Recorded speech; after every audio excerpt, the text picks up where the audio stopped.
Join me today and learn to decorate this positively adorable pup. Hi, I'm Leslie with Leslie's Cookies and Treats, and if you love decorating sugar cookies or you want to learn how, you're in the right place. Let's decorate together. So today we'll be decorating the last cookie in our Krayon Kidz sugar cookie decorating series. If you've missed the series, be sure to check out the playlist linked in the description. They're doggone cute, so be sure to check it out. As with all of the other videos, we've already flooded the crayon, or in this case the pencil. You could do either one with these cookie cutters, which are available on my website, and you can also get a free hand cutting template if you don't want to buy the cutters.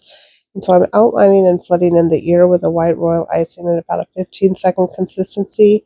I'm going to immediately grab my black royal icing and put some dots and spots and squiggles for a wet-on-wet effect where the black royal icing will blend in with the white royal icing and it will dry as one solid surface.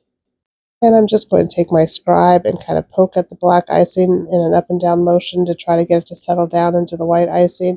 Then I'm going to do the same thing for the other ear and then set it aside to dry for about 15 or 20 minutes until the icing crusts over. And then I'll come in and outline and flood in the top part of his face using my white royal icing. Then I'll use my scribe to settle that icing down and smooth it out. And once my icing is smooth, I'll grab my black royal icing again and immediately make some random spots and squiggles into my white royal icing.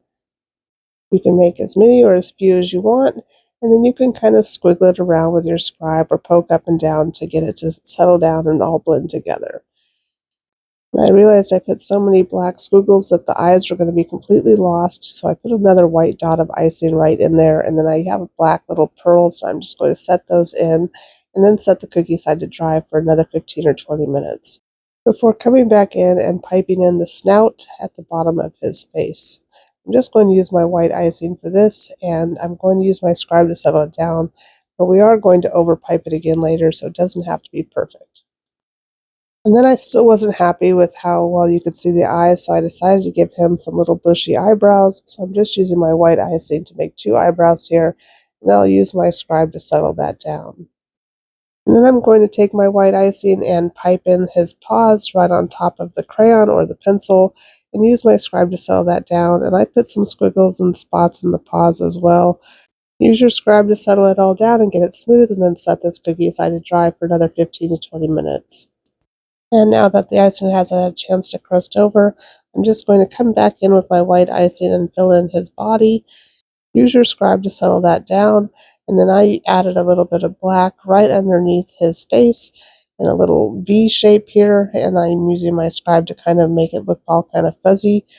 And I wasn't happy with how it looked, so I added some white icing back in, and you can play around with this until you have it the way you like it, and then set it aside to dry again before coming back in and piping over his snout again. We want his snout to have some dimension and be away from his face, and so we're going to just overpipe it here, and then use your scribe or toothpick to settle the icing down. And I really don't like the paws, so I'm going to overpipe those too. It actually makes it kind of nice because it's over the top of the pencil even more. And then now that the cookies had a chance to dry, I can come back in and add his nose, making a triangle shape, and then using my scribe to settle that down. And then set your pup aside to dry completely. And once the icing has dried completely, use your edible marker to add some freckles and a little mouth and some lines on his paws. And don't forget to write his name in your pencil or your crayon. And this adorable pup is almost done. We just have a royal icing transfer bow tie that I made in a different video, which I'll link in the description. And I'm just going to add that in with a bit of royal icing and then wipe away the excess. And freckles may be my favorite cookie in the set. Let me know in the comments what your favorite cookie is. Thanks a spot for watching. I'll see you in our next sweet adventure. Bye for now.